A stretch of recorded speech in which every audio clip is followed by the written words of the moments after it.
Hi అండి. ఈరోజు మీకు ఒక శారీ అయితే చూపిస్తానండి.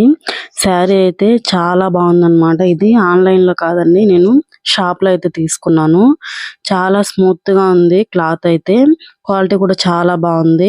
చూసారు కదా, ఇది మొత్తం మెరూన్ కలర్ శారీ. దీనికి కాంట్రాస్ట్ బ్లౌజ్ వచ్చింది అనమాట. మనకి బార్డర్ వస్తుంది కదా, సేమ్ బార్డర్ కలర్ అయితే కాంట్రాస్ట్ లో బ్లౌజ్ అయితే వచ్చింది. ఇది వచ్చి పళ్ళు పార్ట్ అండి.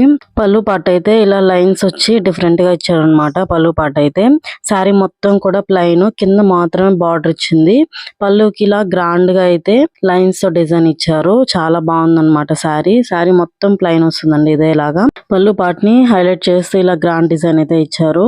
ఇది వచ్చి బ్లౌజ్ అన్నమాట. కాంట్రాస్ట్ లో వచ్చింది మనకి బ్లౌజ్, ఇలా వచ్చింది అనమాట. నేనైతే ఒక సైడ్ మనకి బార్డర్ వస్తుంది కదా, వన్ సైడ్ బార్డర్ వచ్చి హ్యాండ్స్ కి అయితే యూస్ చేశాను. ఇంకొక సైడ్ బార్డర్ ఇలాగా బ్యాక్ పార్ట్ కి అయితే యూస్ చేశాను అనమాట. ఫ్రంట్ ఇలాగా రౌండ్ నెక్ అయితే స్టిచ్ చేశాను. ఇది పెద్దవాళ్ళ బ్లౌజ్ అండి, అందుకనే ఇలాగా రౌండ్ నెక్ పెట్టి ఫ్రంట్ బ్యాక్ రౌండ్ నెక్ ఇచ్చాను అనమాట.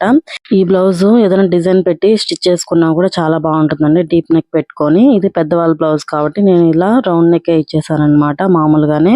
శారీ క్వాలిటీ కానీ కలర్ కానీ చాలా బాగుందండి. ఈ బ్లౌజ్ స్టిచ్చింగ్ అలాగే ఈ శారీ మీకు ఎలా అనిపించిందో లైక్ చేసి కామెంట్ చేయండి. Thank you.